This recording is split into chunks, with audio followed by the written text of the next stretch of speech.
Alright guys, so as you've seen, we opened up all the new Grannas Racing 488 mounting setup, and we're getting rid of the X Performance stuff. There's a lot of benefits to switching to the Grannas Racing kit versus the X Performance kit. The Grannas Racing kit mounts straight to the subframe in the back instead of using these rear weak points. The diff wants to twist naturally when you're on throttle, so this is just trying to fight itself and twist it in half, which is why it's broke multiple times. Now it's reinforced though, this won't break. We're just going to sell this and get rid of it or do something with it. Grannas Racing kit is much better in the fact that it has just this plate separately, so there's no big cradle to go around. Like I said, there's going to be the bar on the bottom here, and it's just a straight across, so it's going to be way easier to pull out of the car, which is much easier for me if I want to change diff ratios or anything like that. So I'm really excited to try this kit because there hasn't been a ton of good 8.8 kits. I think Inline Pro makes one, but again, it doesn't look the easiest to get out of the car, and I wanted something that was easy to change diff, so if I want to change ratios for different tracks, that I have that option and it's not a pain in the ass to do. So huge shout out to them for making a good 8.8 solution for drag racing, drifting, anything, street car, you name it, they have good kit. So I highly recommend checking them out if you need to get an 8.8 kit for your S2000. So we got the diff out, axles out, everything out from our old kit here, and we're gonna get ready to put the new kit in. Got the axle sitting over there. We might keep them in spares, like I said, or maybe sell all this if somebody wants it. It shouldn't break now that it's been reinforced a few times, but it's part of the game, breaking stuff, learning, trying new stuff. So really excited to try the Grannas 8.8 kit for the S2000 because it is a fairly new kit, and I think it's going to be the best solution for using in this car to put an 8.8 in it. The other cool part about the Grannas Racing kit is this kit, the breather right on the 8.8 diffs is blocked by this tube. The Grannas kit does not, so we can actually run a overflow because this diff for some reason likes to spit fluid out everywhere when it gets warm. So we'll be able to actually run a catch can setup for the diff, which is cool this time. All right guys, so we got one of our big things in. It's the Grannas Racing 8.8 kit. We're starting to get some of the stuff put on. We changed the fluid in this diff because I haven't changed it in like 5 years. So finally changed the fluid in this diff. You're gonna reuse your existing OEM studs from your stock diff, the front ones that go into the very back, closest to us on the back of the car. You reuse those, thread those into the Grannas plate, and then you're gonna grab the 2 pieces of hardware out of the bolt kit, mount this plate up, pretty easy. Just thread these in.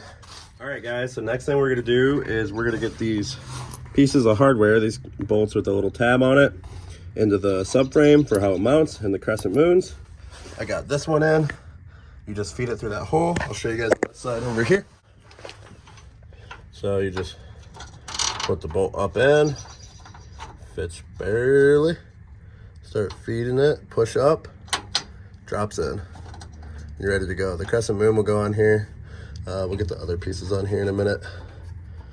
Get this stuff out of the way.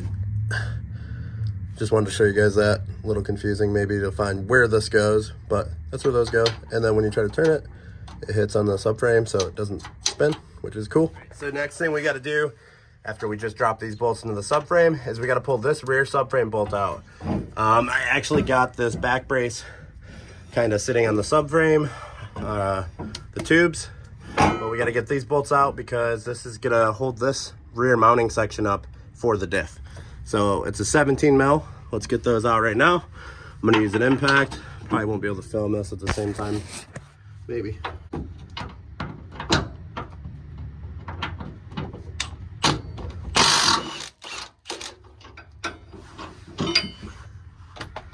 One side out.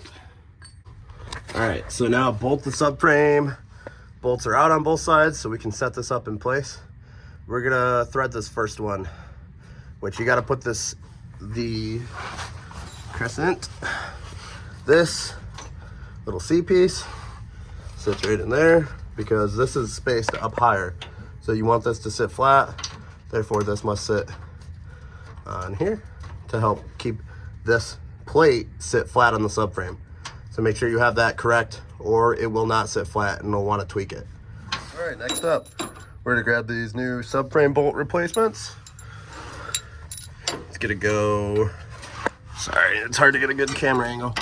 They're gonna go right where your old subframe bolts went. So I'll start threading those in.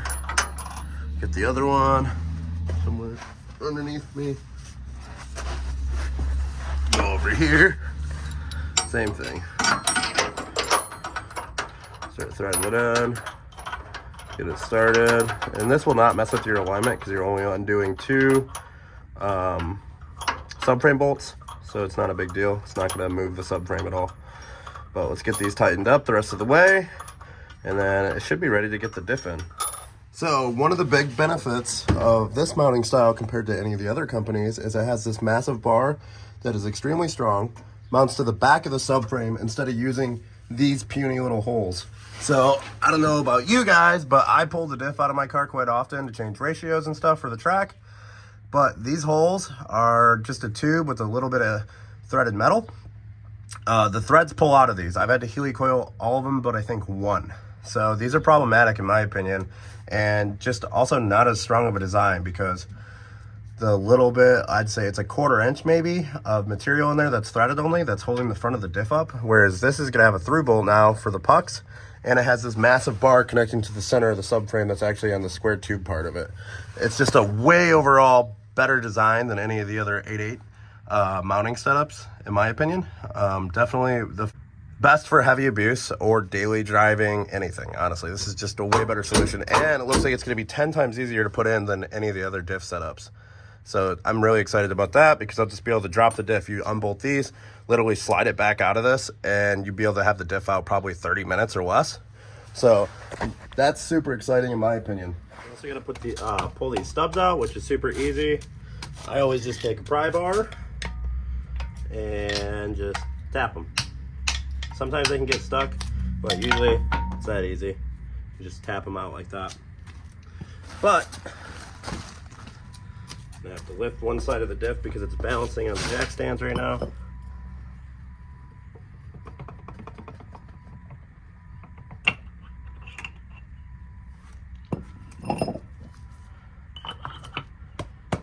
And just tap them back in once they're lined up.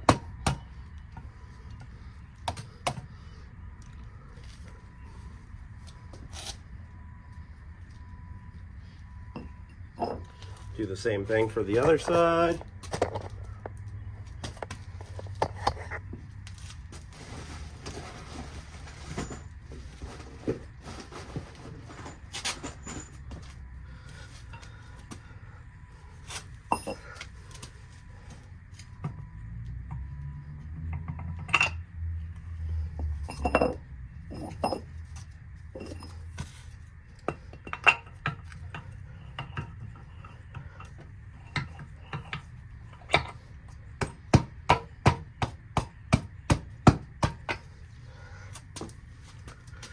Cool.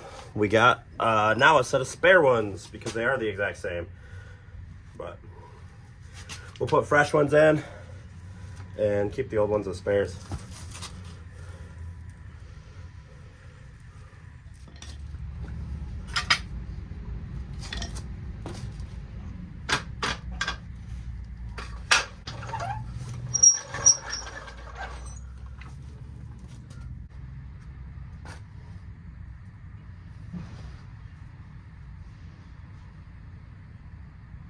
All right, guys, got the diff in,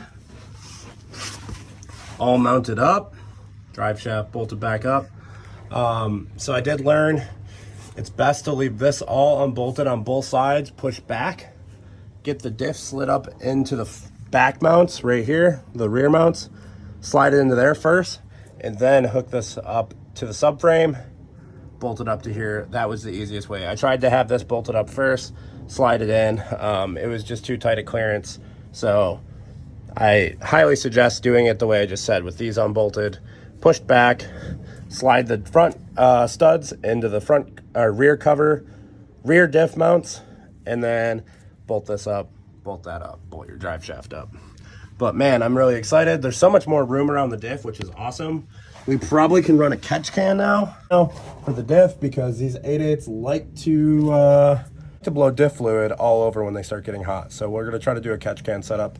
But first, let's get these axles in. One thing that's lucky about me that you guys will have to do on your kit if you get the pro axles like I have, the 1,000 horsepower ones, is you'll have to get the special hubs put in. But since I've already had an 8.8 kit with the bigger splined hubs, they're already pressed into my knuckles and ready to go. So we just got to drop the axles in. All right, guys, axles are in, both sides. Bam. Bam, in. This side is a little harder to get in now compared to the old cradle. But other side's just as easy. This side, you just have to take the diff stub out first, put the axle in, put it in the hub, then put the diff stub back in the diff. But overall, pretty easy install. We're all done, all tightened up down there.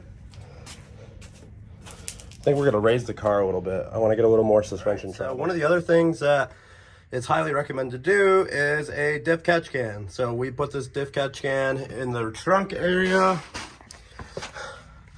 Runs down through one of my old roll bar holes and connects to the breather on the diff, which I don't know if you guys will be able to see. Yeah, it's too dark. But it's definitely highly recommended to have a breather, because if not, it'll just spit fluid everywhere, which mine did all last year, and I'm sick of it doing that. So we're gonna put finally a breather setup on it, and we shouldn't be leaking any more fluid. I also changed the fluid in the diff because it's been neglected. So diff should be nice and happy now. Sorry guys, next day, didn't get a chance to finish that video. I'm gonna be testing the rear end at Grid Life, which will be a great test on it since it's extremely high speed, fast track, probably a lot of handbrake pull on the entry, and a few other spots on the track to extend some of it, because it is a very big track and requires a lot of extending on some corners. So I'm trying to keep putting out content every other day, if I can. Kind of coming to a point to where I'm gonna run out a little bit of content, but I appreciate you guys all watching.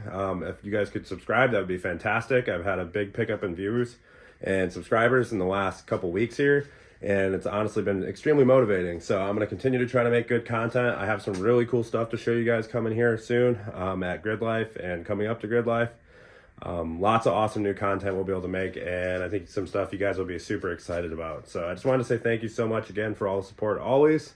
I'll catch you guys again in the next video.